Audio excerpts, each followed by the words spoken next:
Hello everyone, welcome back to Gyan Aarti. तो चलिए आज स्टार्ट करते हैं क्लास 8th ज्योग्राफी का चैप्टर नंबर 5 जिसका नाम है इंडस्ट्रीज़। देखिए, ये चैप्टर ये बताना चाह रहा है, क्या कभी आपने ऑब्जर्व करा है कि जो आपकी नोटबुक का पेपर है वो कहाँ से आता है। देखिए, क्या होता है कि जो वुड होती है ना, कुछ पर्टिकुलर प्लांट्स की वुड लाई जाती है इंडस्ट्रीज़ में, उसे प्रोसेस किया जाता है, उसे पल्प में कन्वर्ट किया जाता है, पल्प से पेपर में कन्वर्ट किया जाता है और वहाँ से वो दूसरी इंडस्ट्रीज़ में जाती हैं जहाँ पर इंक के थ्रू उसमें हॉरिजॉन्टल लाइन बनाई जाती है। तो ऐसे क्या होता है, आपकी कॉपी जो है वो बनती है, आपकी जो नोटबुक्स होती हैं वो बनती हैं। सेकेंडरी एक्टिविटीज़ जो होती हैं वो मैन्युफैक्चरिंग से कंसर्न्ड होती हैं और वो क्या करती हैं, रॉ मटेरियल को एक फाइनल गुड में चेंज कर देती हैं, जिस रूप में, जिस फॉर्म में आप उसे यूज़ करते हैं। जैसे कि आपने देखा कि पल्प को चेंज कर दिया पेपर में और पेपर कन्वर्ट हो गया आपका नोटबुक में। ये रिप्रेजेंट करती हैं 2 स्टेजेस ऑफ मैन्युफैक्चरिंग प्रोसेस। ठीक है, नाउ पेपर बनता है पल्प से, क्लॉथ बनता है कॉटन से, और हर स्टेज पे इनमें वैल्यू ऐड हो जाती है और जितनी ज़्यादा वैल्यू ऐड होती है उतनी ज़्यादा ये आपके काम आती है, उतनी ज़्यादा ये यूटिलिटी इनकी बढ़ जाती है। ठीक है, जो फिनिश गुड होता है वो हमेशा रॉ मटेरियल से ज़्यादा वैल्यू एडेड होता है और ज़्यादा काम का होता है। ठीक है, industry refers to an economic activity. अब ये बता रहे हैं इंडस्ट्री किसे कहते हैं। इंडस्ट्री वो इकोनॉमिक एक्टिविटी है जो कंसर्न्ड होती है गुड्स के प्रोडक्शन से, मिनरल्स के एक्सट्रैक्शन से और प्रोविजन ऑफ सर्विसेज से। जैसे कि हमारे पास आयरन और स्टील इंडस्ट्री है प्रोडक्शन ऑफ गुड्स के लिए, कोल माइनिंग इंडस्ट्री है एक्सट्रैक्शन ऑफ कोल के लिए। जैसे कि हमने पढ़ा है कोल एक फॉसिल फ्यूल होता है और वो अर्थ में काफ़ी डीप लेवल पे मिलता है। तीसरी है हमारी tourism industry as a service provider. अब इंडस्ट्री को हम क्लासीफाई कर देते हैं। Industries can be classified on the basis of कि वो कैसा रॉ मटेरियल यूज़ करती हैं, उनका साइज़ क्या होता है, उनकी ओनरशिप पब्लिक होती है, प्राइवेट होती है, कैसी होती है। ठीक है, रॉ मटेरियल इंडस्ट्री में भी एग्रो बेस्ड, जो मतलब कि agriculture based raw material use करती हैं। मिनरल बेस्ड मतलब जो मिनरल्स यूज़ करती हैं। मेराइन बेस्ड मतलब कि जो समुद्र से आपके ocean related raw material use करती हैं। या फॉरेस्ट बेस्ड मतलब कि वो फॉरेस्ट से रिलेटेड रॉ मटेरियल यूज़ करती हैं, depend upon the type of raw material they use. Agro based industry use plant and animal based product as their raw material, जैसे कि food processing industry, vegetable oil, cotton textile, dairy products, leather industries, they are example of agro based industries, क्योंकि ये agriculture related stuff use करती हैं। Mineral based industry वो होती हैं जो प्राइमरी इंडस्ट्री होती हैं और ये mineral ores as a raw material use करती हैं। Iron made from iron ore is the product of mineral based industry. This is used as raw material for the manufacture of a number of other products such as heavy machinery, building materials and railway coaches. अब आती है हमारी marine based industry. Marine based industry product use करती है sea और ocean से as raw material. Industries processing sea food और manufacturing fish oil are some example of marine based industry. Forest based industry कौन सी होती हैं, ये यूटिलाइज करती हैं forest produce as raw material. Forest produce में जैसे आपकी फॉरेस्ट के ट्रीज़ का पल्प, ठीक है, जिससे हम पेपर बनाते हैं, और फार्मास्यूटिकल्स में बहुत काम आती हैं। फर्नीचर, आप ट्रीज़ का वुड यूज़ करते हैं फर्नीचर बनाने में। बिल्डिंग्स बनाने में आपके जितने भी ये होते हैं, आपके दरवाजे वगैरह होते हैं, उसमें जो वुड काम आती है वो आप फॉरेस्ट के ट्रीज से ही एक्सट्रैक्ट करते हैं। अब अगर हम साइज़ की बात करें तो it refers to the amount of capital invested, number of people employed and the volume of production. Size से इसका मतलब होता है कि कितना तो कैपिटल इन्वेस्ट हुआ है, कितने लोग हैं जो एम्प्लॉय किए जा रहे हैं, और प्रोडक्शन का वॉल्यूम कितना है। बेस्ड ऑन द साइज़ की अगर हम बात करें तो इंडस्ट्रीज़ को हम क्लासीफाई कर सकते हैं स्मॉल स्केल इंडस्ट्रीज़ में और लार्ज स्केल इंडस्ट्रीज़ में। कॉटेज और हाउस होल्ड इंडस्ट्रीज़, देखिए कॉटेज और हाउस होल्ड इंडस्ट्रीज़ होती हैं जो बहुत ही छोटी होती हैं और मतलब कि जैसे आपने अपने घर पे ही, जो विलेज के लोग होते हैं उन्होंने अपने घर पे ही एक सेटअप बना लिया और 5-6 लोग जो हैं उसमें काम कर रहे हैं, घर के लोग काम कर रहे हैं, या फिर 2-4 पड़ोसी भी उसमें ऐड हो जाते हैं। ठीक है, कॉटेज और household industry are a type of small scale industry where the products are manufactured by hand by the artisans. यहाँ पर क्या होता है कि जो आर्टिशियंस है वो अपने हाथ से ही सामान बनाते हैं। जैसे basket weaving, pottery and some handicrafts are example of cottage industry. Small scale industry जो है वो कम अमाउंट ऑफ कैपिटल इस्तेमाल करती हैं और टेक्नोलॉजी भी कम ही रहती है लार्ज स्केल इंडस्ट्री के मुकाबले, और जो प्रोड्यूस होता है वो भी बहुत ज़्यादा गुड्स नहीं होते हैं क्योंकि इंडस्ट्रीज़ में तो मास प्रोडक्शन होता है। Investment of capital is higher in the technology is superior in large scale industry. अब लार्ज स्केल इंडस्ट्री में टेक्नोलॉजी भी ज़्यादा होती है, कैपिटल भी ज़्यादा इन्वेस्ट होती है, लेबर भी ज़्यादा यूज़ होती है, ठीक है, और मैकेनाइजेशन होता है। Silk weaving and food processing industries are small scale industries. जो आपकी सिल्क वीविंग और फूड प्रोसेसिंग इंडस्ट्रीज़ हैं, ये कौन सी हैं? ये आपकी स्मॉल स्केल इंडस्ट्रीज़ हैं। यहाँ पे हम स्मॉल स्केल इंडस्ट्रीज़ की बात कर रहे हैं, ये कॉटेज इंडस्ट्रीज से बड़ी होती हैं, लेकिन जो लार्ज स्केल इंडस्ट्रीज़ हैं उनसे छोटी होती हैं, बट इनका जो टेक्नोलॉजी लेवल होता है वो कॉटेज इंडस्ट्रीज से बड़ा होता है, और यहाँ पे लेबर जो है वो भी बढ़ जाती है, ठीक है। प्रोडक्शन ऑफ ऑटोमोबाइल और हैवी मशीनरी जो है वो लार्ज स्केल इंडस्ट्रीज़ हैं। Large scale industries heavy material में डील करती हैं, जैसे कि आपकी कार, स्कूटर, ये सब जहाँ मैन्युफैक्चर होते हैं वो लार्ज स्केल इंडस्ट्रीज़ होती हैं। यहाँ पे बहुत ही हैवी मैकेनाइजेशन होता है। स्मॉल स्केल इंडस्ट्रीज़ में होता है मैकेनाइजेशन, बट इतने लार्ज स्केल पे नहीं होता। बट जो आपकी लार्ज स्केल इंडस्ट्रीज़ होती हैं यहाँ पे बहुत ही ज़्यादा मशीनरी का इस्तेमाल होता है, टेक्नोलॉजी बहुत ही हाईटेक और बहुत ही डेवलप्ड होती है। ओनरशिप, अब देखिए इंडस्ट्रीज़ को अगर हम क्लासीफाई करें ओनरशिप के बेसिस पर, तो प्राइवेट सेक्टर इंडस्ट्री होती हैं, ठीक है, स्टेट ओन्ड या पब्लिक सेक्टर इंडस्ट्री होती हैं, जॉइंट सेक्टर या फिर cooperative sector, joint sector and cooperative sector. Private sector industries are owned and operated by individuals और अ ग्रुप ऑफ इंडिविजुअल्स। अब प्राइवेट सेक्टर इंडस्ट्रीज होती हैं वो या तो एक इंडिविजुअल के पास होती हैं या फिर बहुत सारे 2, 3, 4 जितने भी लोग जो हैं पार्टनर्स होते हैं, ठीक है। पब्लिक इंडस्ट्रीज़ ऑपरेट ओन करते हैं, और ऑपरेट कौन करता है? Government, such as Hindustan aeronautics limited and steel authority of India, SAIL limited, ठीक है, साई कहते हैं steel authority of India limited को। जॉइंट सेक्टर इंडस्ट्री वो होती हैं that are owned and operated by the state and individuals और a group of individuals. अब जॉइंट सेक्टर इंडस्ट्री जो होती हैं वो ओन और ऑपरेट कौन करता है? स्टेट और इंडिविजुअल्स और a group of individuals. Maruti Udyog limited is an example of joint sector industry, क्योंकि ये गवर्नमेंट कंट्रोल में भी है और ये इंडिविजुअल के पास भी है। Cooperative sector industries are owned and operated by producers or suppliers of raw material, workers or both.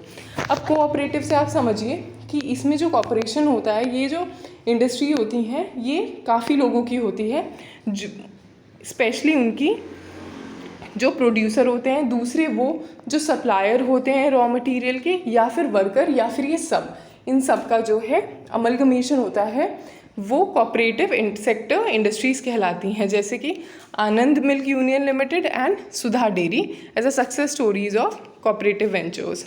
Okay, now यहाँ पे फिगर 5.3 में देखिए लोकेशनल फैक्टर्स ऑफ इंडस्ट्रीज़। अब कहीं भी अगर इंडस्ट्री लोकेट करनी है, सिचुएट करनी है, तो उसमें बहुत सारे फैक्टर्स देखे जाते हैं, जैसे यहाँ पर कि रॉ मटेरियल अवेलेबिलिटी क्या है, लेबर मिलेगी नहीं मिलेगी, कितना कैपिटल इन्वेस्ट करना है, मार्केट कितनी दूर है, वाटर सप्लाई है या नहीं है, कम्युनिकेशन चैनल्स हैं या नहीं है, ट्रांसपोर्टेशन कितना आसान है, लैंड अवेलेबल है या नहीं है, और इलेक्ट्रिसिटी पावर की अवेलेबिलिटी है या नहीं है। Factors affecting location of industries, the factor affecting the location of industries are availability of raw material, ये हमने बात कर ही ली है, इन सब बारे में फिर भी एक बार देख लेते हैं कि रॉ मटेरियल अवेलेबल है या नहीं है, लैंड अवेलेबल है या नहीं है, वाटर अवेलेबल है, लेबर है, power, capital, transport, market. Industries are situated where some or the other factors are easily available. देखिए सारे फैक्टर्स नहीं मिलते हैं एक जगह, बट फिर रेशियो देखा जाता है कि कहाँ मैक्सिमम फैक्टर्स मिल रहे हैं, ठीक है। कभी कभी क्या होता है कि गवर्नमेंट जो है इंसेंटिव्स प्रोवाइड करती है, जैसे कि जो पावर होती है उसे सब्सिडाइज कर देती है, इलेक्ट्रिसिटी को कम रेट में बेचती है, ठीक है, ट्रांसपोर्टेशन कॉस्ट कम कर देती है, and other infrastructure so that industry may be located in backward areas. देखिए बैकवर्ड एरियाज़ के डेवलपमेंट के लिए हमारी गवर्नमेंट क्या चाहती है कि यहाँ पर भी थोड़ी बहुत इंडस्ट्रीज़ लगे, तो इस चक्कर में क्या करती है वो इंसेंटिव प्रोवाइड करती है आपके ये जो भी इंडस्ट्रियलिस्ट होते हैं इन्हें, कि आप बैकवर्ड एरियाज़ में इंडस्ट्रीज़ लगाइए। उससे क्या होगा कि वहाँ पे वहाँ एम्प्लॉयमेंट बढ़ेगा, लोगों को एम्प्लॉयमेंट मिलेगा। Okay, industrialisation often leads to development and growth of towns and cities. अब इंडस्ट्रियलाइजेशन से क्या होता है कि डेवलपमेंट होता है और ग्रोथ होता है टाउन्स और सिटीज़ का। नाउ इंडस्ट्रियल सिस्टम क्या होता है? An industrial system consist of input, processes and output. Okay, industrial system क्या क्या कंसिस्ट करता है? एक होता है input, process and output. Input are the raw materials. Input क्या होते हैं? रॉ मटेरियल्स होते हैं, लेबर होते हैं, कॉस्ट ऑफ लैंड हुआ, ट्रांसपोर्टेशन हुआ, पावर और other infrastructure. The processes include a wide range of activity that convert raw material into finish good. ऐसा नहीं होता कि रॉ मटेरियल आया और वो फिनिश गुड खुद ही बन जाता है एक दो प्रोसेस में, बहुत सारे प्रोसेसेस लगते हैं, ठीक है। The outputs are the end product and the income earn from it. In case of textile industry the input may be cotton. Textile industry में इनपुट क्या होते हैं? कॉटन हुआ, ह्यूमन लेबर हुआ, factory and transport cost. The processes include, अब ये textile industry की बात कर रहा है कि इसमें क्या क्या प्रोसेस होते हैं एंड प्रोडक्ट बनाने के लिए। गिनिंग, फिर होती है स्पिनिंग, फिर होती है वीविंग, फिर होती है डाई, उस पर कलर किया जाता है और फिर उस पर प्रिंट किया जाता है कि जो भी प्रिंट्स करने होते हैं। The output is the shirt you wear. Okay, shirt you wear as in जो भी ये क्लोथ बना रहे हैं वो आउटपुट होता है। Industrial regions emerge when a number of industry locate close to each other and share the benefits of their closeness. Okay, industrial region तब इमर्ज करते हैं जब एक नहीं काफ़ी सारी कंट्री जो हैं वो आसपास लोकेट हो जाती हैं एंड उन्हें क्या होता है? बेनिफिट होता है एक दूसरे की क्लोजनेस से। Major industrial region of the world are north America, western and central Europe, eastern Europe and Eastern Asia. Okay, major industrial region tend to be located in the temperate areas near seaport and especially near coal fields. देखिए major industrial area जो है ना वो पता है कहाँ कहाँ है? थोड़ी सी ठंडी जगहों पर, थोड़ी सी टेम्परेट रीजन्स में, जहाँ सी पोर्ट है वहाँ पर क्या होता है कि फिनिश गुड होगा और उसे क्या करेंगे? उसे एक्सपोर्ट कर दिया जाएगा, उसे सी के थ्रू एक्सपोर्ट कर दिया जाएगा, ठीक है। And specially near coal fields के पास क्यों? क्योंकि वहाँ पर पावर की अवेलेबिलिटी होती है, वहाँ इलेक्ट्रिसिटी की अवेलेबिलिटी होती है। India has several industrial regions like Mumbai Pune cluster, Bangalore Tamil Nadu region, Hooghly region, Ahmedabad Baroda region, Chota Nagpur industrial belt, Visakhapatnam Guntur belt, Gurgaon Delhi Meerut region and Kollam Thiruvananthapuram industrial cluster, ठीक है। नाउ यहाँ पे यूनियन कार्बाइड फैक्ट्री दे रखी है। इंडस्ट्रियल डिज़ास्टर के बारे में बात हो रही है। इन इंडस्ट्री एक्सीडेंट और डिज़ास्टर मेनली होते हैं टेक्निकल फेलियर्स की वजह से या फिर इररिस्पॉन्सिबल हैंडलिंग होती है हज़ार्डस मटेरियल की, ठीक है। One of the worst industrial disaster of all time occurred in Bhopal on 3 December 1984 around 12:30 AM, ठीक है। ये अभी तक का इंडिया का वन ऑफ द बिगेस्ट आपका इंडस्ट्रियल डिज़ास्टर था। ये एक टेक्नोलॉजिकल एक्सीडेंट था जिसमें क्या हुआ था कि highly poisonous methyl isocyanide gas थी ना, वो रिलीज़ हो गई थी hydrogen cyanide and other reactive products के साथ लीक हो गई थी, ठीक है। और ये एक पेस्टिसाइड फैक्ट्री थी ऑफ यूनियन कार्बाइड। तो क्या हुआ था कि ऑफिशियल डेथ टोल तो जो था वो अराउंड 3,598 तक था। Thousands who survived still suffer from, ऐसा नहीं था कि सब मरे थे, सबकी डेथ हुई थी, ऐसा नहीं था, लेकिन जो बच गए थे जो लोग, उन्हें कुछ को ब्लाइंडनेस हो गई, कुछ का इम्यून सिस्टम था वो इम्पेयर हो गया, कुछ को गैस्ट्रोइंटेस्टिनल डिसऑर्डर्स हो गए, मतलब कि पेट की दिक्कतें हो गई। अब यहाँ पे दूसरे इंसिडेंट की बात करें 23 दिसंबर 2005 में due to a gas well blow out in Gaoqiao Chongqing China में 243 पीपल्स की डेथ हो गई, ठीक है। 9,000 जो है वो इंजर हो गए, 64,000 को इवैक्यूएट किया गया, मतलब वहाँ से निकाला गया। बहुत लोगों की डेथ हो गई क्योंकि वो रन ही नहीं कर पाए थे एक्सप्लोजन के बाद। जो एक्सकेप नहीं कर पाए थे टाइम में, उन्हें क्या हुआ कि बॉडी पे बर्न्स आ गए, स्किन जल गई, ठीक है। लंग्स जो है वो गैस की वजह से ख़राब हो गए, ठीक है।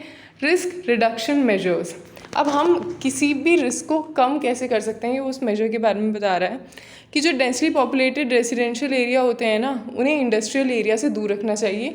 इंडस्ट्रियल एरिया की पेरिफेरी में कभी भी जो है डेंसली पॉपुलेटेड रेजिडेंशियल एरिया नहीं होने चाहिए जहाँ लोग रह रहे हों।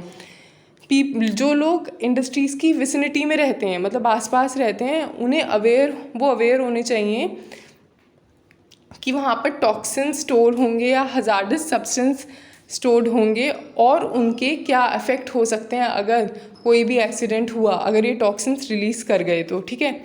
Fire warning and fighting system should be improved. Fire warning जो है, जैसे कोई भी गैस लीक कर जाए ज़रा सी भी, तो फायर वार्निंग होनी चाहिए, ठीक है। और फाइटिंग सिस्टम जो है वो इम्प्रूव होना चाहिए। Storage capacity of toxic substance should be limited. Toxic substance जो हैं उनकी कैपेसिटी, स्टोरेज कैपेसिटी बिल्कुल लिमिटेड रखनी चाहिए कि वो थोड़ा बहुत अगर वो रिलीज़ हो भी गए तो उसके बाद उनकी इतनी स्टोरेज ही ना हो कि वो टॉक्सिक अमाउंट में लोगों को अफेक्ट करें। Pollution dispersion qualities in the industry should be improved. Pollution को डिस्पर्स करने की जो क्वालिटी है इंडस्ट्रीज़ में वो इम्प्रूव होनी चाहिए। Now do you know, left hand side में देखिए, emerging industries are also known as sunrise industries. जो इंडस्ट्री धीरे धीरे इमर्ज कर रही हैं, जैसे रिन्यूएबल एनर्जी इंडस्ट्री इमर्ज कर रही है, इन्हें हम सनराइज इंडस्ट्रीज़ भी कहते हैं, ठीक है। These include information technology, wellness, hospitality and knowledge. Now distribution of major industries. जो वर्ड की मेजर इंडस्ट्रीज़ होती हैं ना, द वर्ड मेजर इंडस्ट्रीज़ हैं आयरन और steel industry, textile industry and IT industry. जो आयरन और स्टील एंड टेक्सटाइल इंडस्ट्री हैं वो ओल्डर इंडस्ट्री हैं, जबकि जो इंफॉर्मेशन टेक्नोलॉजी है वो एक इस वक्त की बहुत ही इमर्जिंग इंडस्ट्री है। The countries in which iron and steel industries located are Germany, USA, China, Japan and Russia. Textile industries concentrated है इंडिया में, हांगकॉन्ग, साउथ कोरिया, जापान और ताइवान में।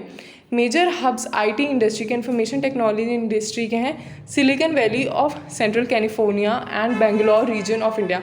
बेंगलोर रीजन ऑफ इंडिया को भी हम सिलिकॉन वैली ऑफ इंडिया कहते हैं, ठीक है, लेकिन बेसिकली जो मेन सिलिकॉन वैली है वो सेंट्रल कैलिफोर्निया है।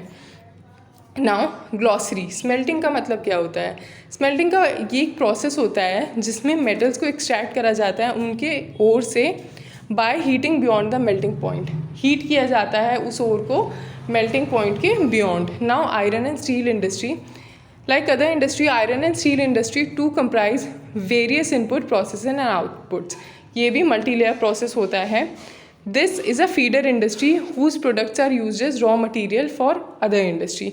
फीडर इंडस्ट्री वो होती है जिसमें जो फिनिश्ड गुड होते हैं वो और गुड बनाने के काम आते हैं, ठीक है। The inputs from the industry include raw materials such as iron ore, coal and limestone, along with labor, capital, site and other infrastructure.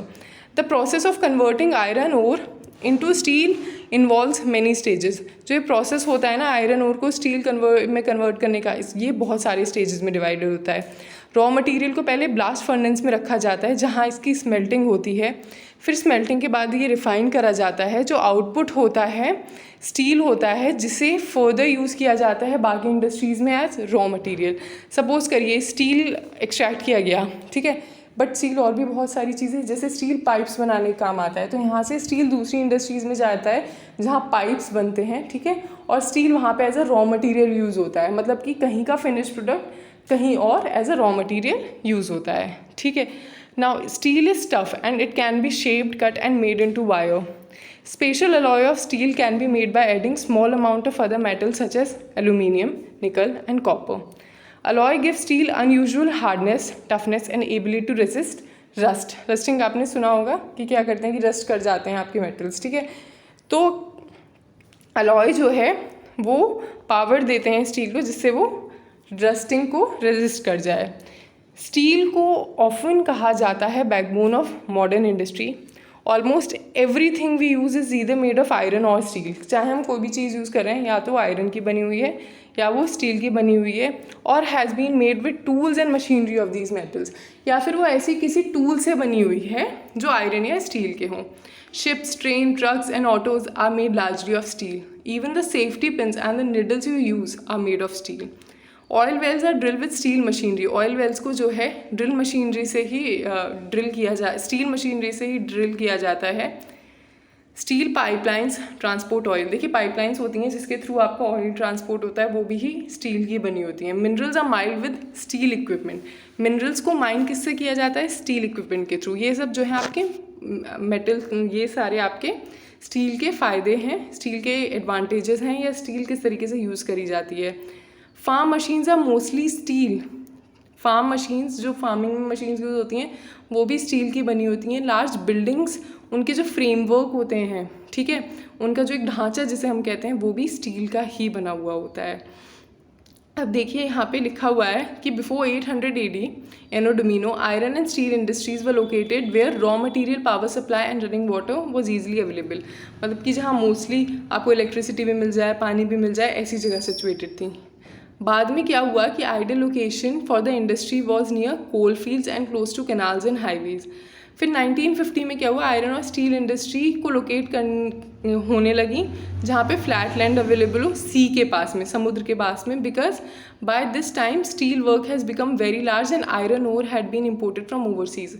Iron ore had been imported from overseas मतलब कि जो आयरन ओर से वो अलग अलग countries से आने लगे। इसी वजह से क्या हुआ कि ट्रांसपोर्टेशन जैसे सीज पे आ गए, ठीक है। तो अगर इंडस्ट्री पास में लोकेटेड है तो ट्रांसपोर्टेशन में आयरन ओर के ज़्यादा टाइम नहीं लगेगा इंडस्ट्रीज़ तक, ठीक है।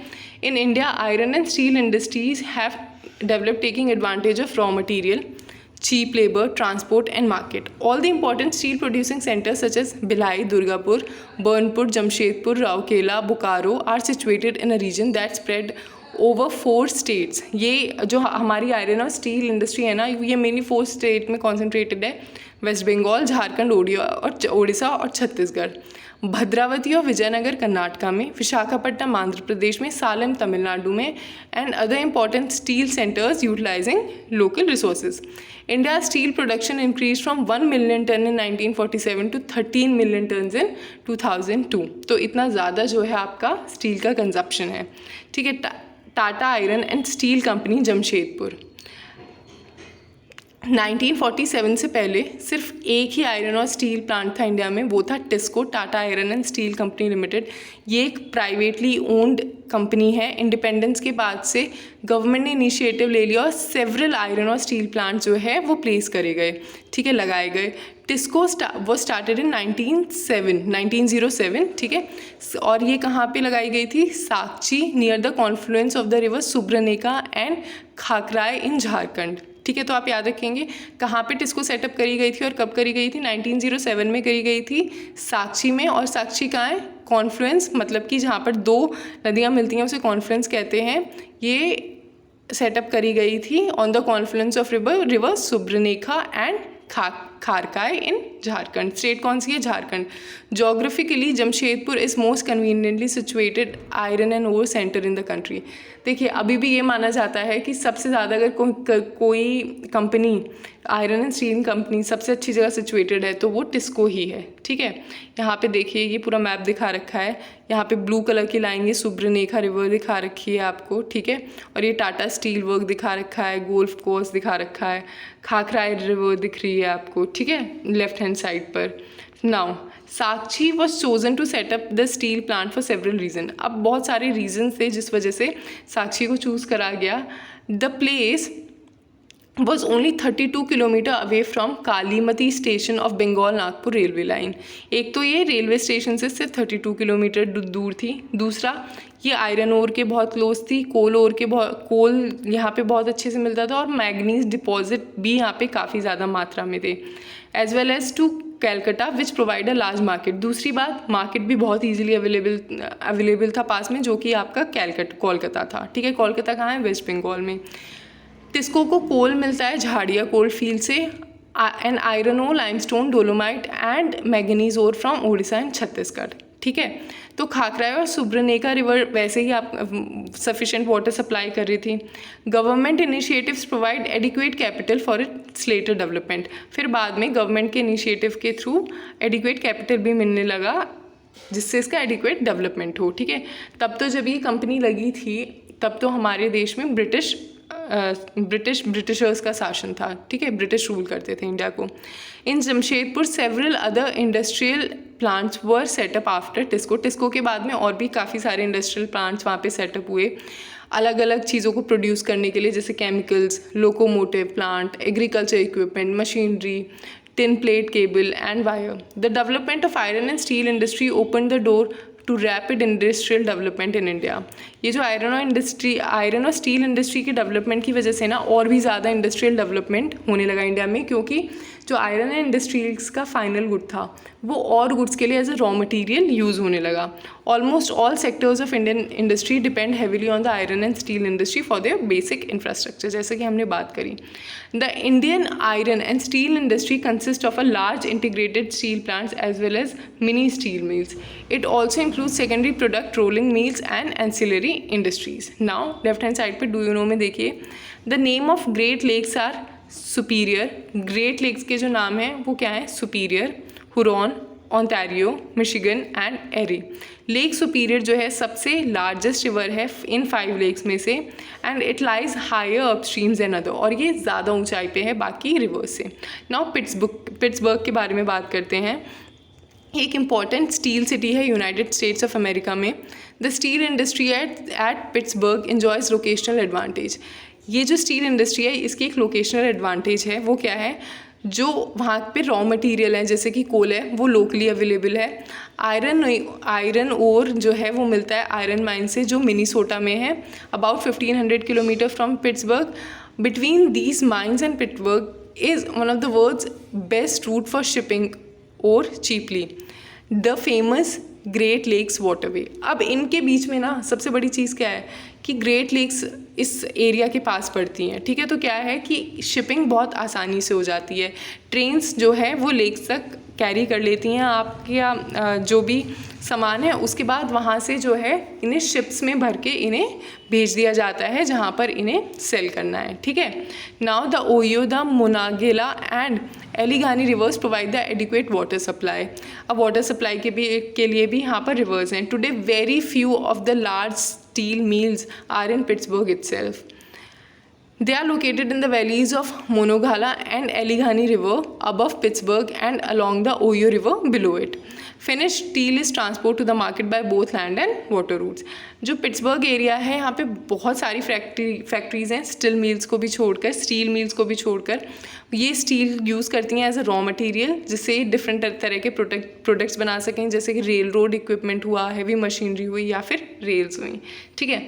लेफ्ट साइड में वर्ड ओरिजिन में देखिए, the term textile is derived from Latin word texere which means to weave.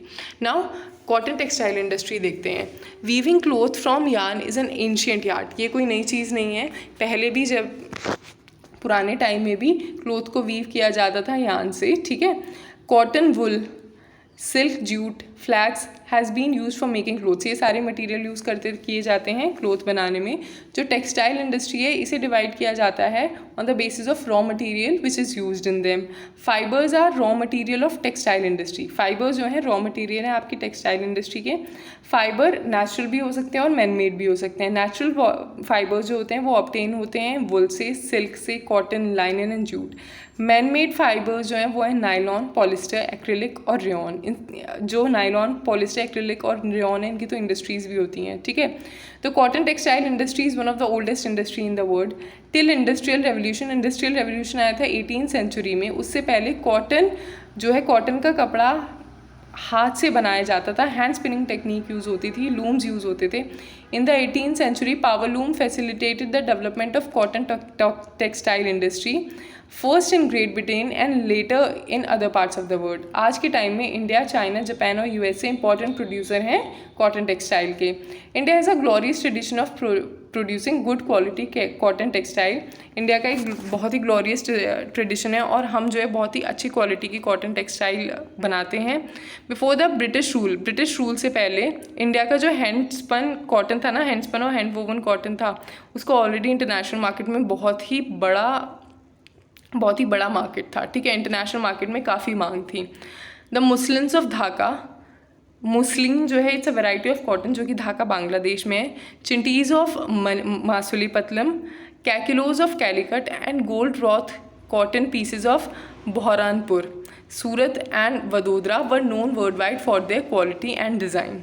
But the production of hand woven cotton textile was expensive and time consuming. देखिए, आप machine से बना रहे हैं और हाथ से बना रहे हैं तो मशीन से तो एकदम बन जाता है, बट हाथ से तो बहुत टाइम लगता है. इस वजह से जो हैंड वूवन कॉटन था, हैंड वूवन टेक्सटाइल थे, वो बहुत ही ज़्यादा एक्सपेंसिव थे क्योंकि इन्हें बनाने में भी बहुत टाइम लगता था. Hence traditional cotton textile industry could not face the competition from new textile mills of West which produce cheap and good quality fabrics. अब देखिए क्या हुआ था कि जैसे जब इंडस्ट्री आई ना और मास प्रोडक्शन होने लगा कॉटन टेक्सटाइल का। तो जो हैंडमेड कॉटन इंडस्ट्री थी वो बिल्कुल डूम हो गई, वो बिल्कुल नीचे चली गई। क्यों? बिकॉज वो एक्सपेंसिव थी कंपेयर टू आपका इंडस्ट्रीज में जो आपका कॉटन टेक्सटाइल बन रहा था उससे, ठीक है। नाउ राइट हैंड साइड पर डू यू नो, देखिए जो पहला टेक्सटाइल मिल था कंट्री में वो इस्टेब्लिश किया गया था फोर्ट ग्लॉस्टर में, ये कोलकाता के पास था इन 1818, बट ये कुछ टाइम में बंद कर दिया गया था, ठीक है। जो first successful modern textile mill वो इस्टेब्लिश्ड इन मुंबई इन 1854। तो पहला जो हमारा मॉडर्न टेक्सटाइल मिल था वो हमारे इंडिया में कब आया था? वो आया था, सेटअप हुआ था 1854 में। Warm moist climate, port importing machinery, availability of raw material and skill labour resulted in the rapid expansion of industry in the region. इसके कहने का ये मतलब है कि यहाँ पर सारे जो भी कंडीशन थे वो सुटेबल थे इस इंडस्ट्री को एक्सपैंड करने के लिए। इनिशियली ये इंडस्ट्री जो है वो फ्लॉरिश हुई इन स्टेट ऑफ महाराष्ट्र और गुजरात में, क्योंकि वहाँ पर बहुत ही फेवरेबल ह्यूमिड क्लाइमेट था। लेकिन आज के टाइम में ह्यूमिडिटी आर्टिफिशियली भी क्रिएट की जा सकती है, ठीक है। And raw cotton is a pure and not weight losing raw material, weight lose नहीं करती है कॉटन रॉ मटेरियल, ठीक है। So this industry has spread to other parts of India. और इसने बोला है कि ह्यूमिडिटी तो आप आर्टिफिशियली बना सकते हो, इसलिए आपका जो टेक्सटाइल मिल है, कॉटन टेक्सटाइल मिल है, ये इंडिया के और भी पार्ट में जो है वो बढ़ गया। जैसे कि हमारा Coimbatore, Kanpur, Chennai, Ahmedabad, Mumbai, Kolkata, Ludhiana, Pondicherry, Panipat and some of the other important centres. Now left hand side पे डू यू नो में देखिए, about 1/3 of Indian textile industries total production is exported. India का कम से कम 1/3 ऑफ इंडियन टेक्सटाइल जो हैं वो प्रोडक्शन एक्सपोर्ट करता है, मतलब कि इंडिया के बाहर भेजते हैं। नाउ अहमदाबाद सिटी है गुजरात में और ये है साबरमती रिवर पे सिचुएटेड है। जो पहला मील था, the first mill in Gujarat, it was establish in 1859, ठीक है। It soon became the second largest textile city of India after Mumbai. Ahmedabad is often refer to as Manchester of India, ठीक है। अहमदाबाद को हम मैनचेस्टर ऑफ इंडिया कहते हैं। Favourable location यहाँ पे रिस्पॉन्सिबल है जिस वजह से टेक्सटाइल इंडस्ट्री अहमदाबाद में डेवलप करी गई, ठीक है। Ahmedabad is situated in the heart of a cotton growing area. Ahmedabad जो है ऐसी जगह सिचुएटेड है जहाँ पर कॉटन बहुत ही ज़्यादा मिलती है, वहाँ पर कॉटन जो है वो उगाई जाती है। ये इंश्योर करती है कि कॉटन टेक्सटाइल की जो आपका रॉ कॉटन है उसकी रॉ मटेरियल की ईजी अवेलेबिलिटी हो। क्लाइमेट यहाँ का ह्यूमिड है ही, जो कि आइडियल है स्पिनिंग और वीविंग के लिए। फ्लैट टेरेन है and the flat terrain and easy availability of land is suitable for the establishment of the meals.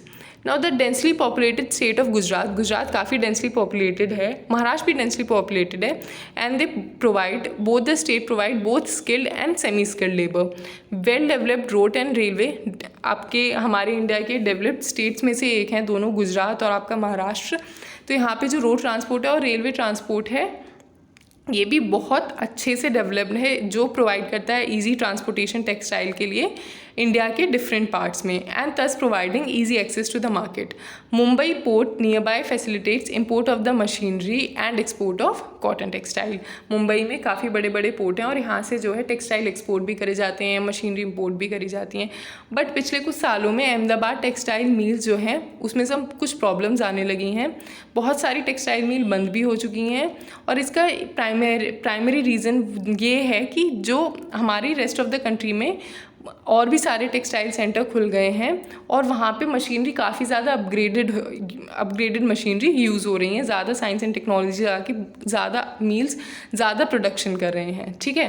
Now this is primarily due to the emergence of new textile center in the country as well as non-upgradation of machines and technology in the mills of Ahmedabad.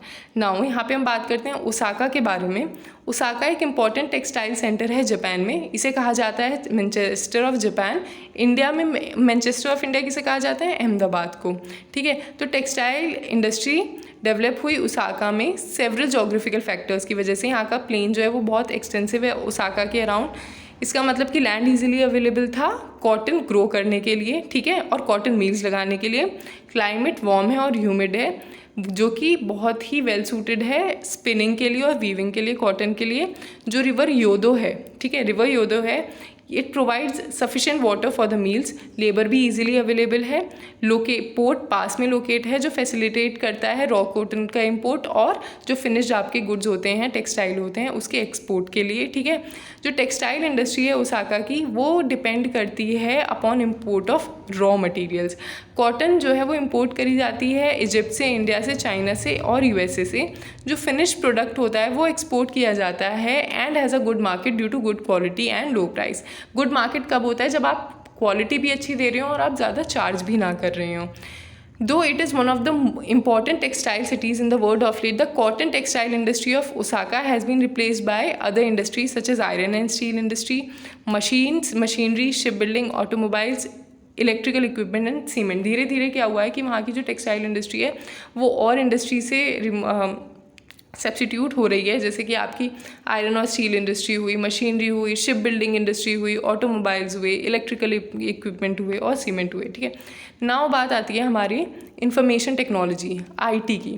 Imagine how much could be accomplished if companies could operate on a 24 hours work day.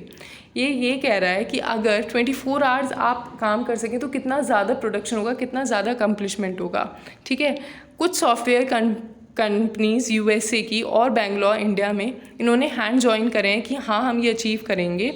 There are many ways in which this form of shift work across oceans. For example 2 software professional, यहाँ 2 case study ले रहे हैं हम 2 software professional की। Danny जो कि है silicon Valley California में और स्मिता है बेंगलोर में, एक जॉइंट प्रोडक्ट पे काम कर रहे हैं। वाइल स्मिता स्लीप्स इन बेंगलोर, ठीक है, डैनी कैलिफोर्निया में वर्क कर रही है। अब at the end of work day he sends a message to Smita upgrading his progress. अब जो डैनी है उसका अपना दिन का काम ख़त्म हो गया और उसने स्मिता को मैसेज करा कि ये काम मैंने अपना काम अपडेट कर दिया है।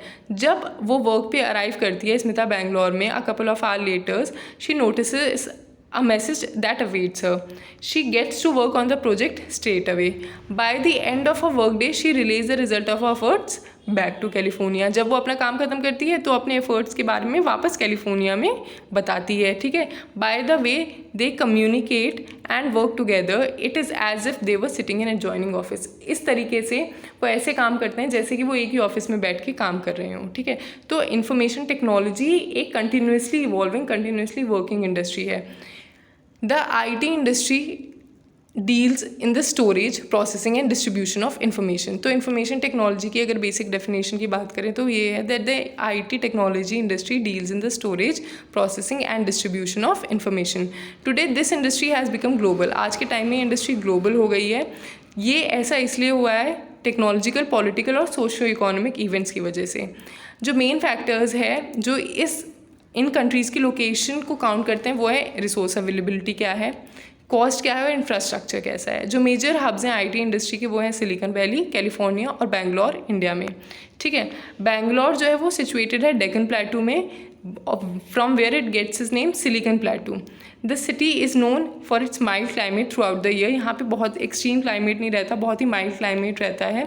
सिलिकॉन वैली जो है पार्ट है सेंटा कैलेरा वैली की, located next to the Rocky Mountains of northern America. The area has temperate climate, temperate climate मतलब ठंडा क्लाइमेट है, with the temperature really dropping below 0 degree centigrade. The locational advantages of the Silicon Plateau Bangalore and Silicon Valley California, ये अगले page पे discuss करे गए हैं, ठीक है, वहाँ देखते हैं। There are other emerging information technology hubs in metropolitan city of India such as Mumbai, okay, New Delhi, Hyderabad and Chennai.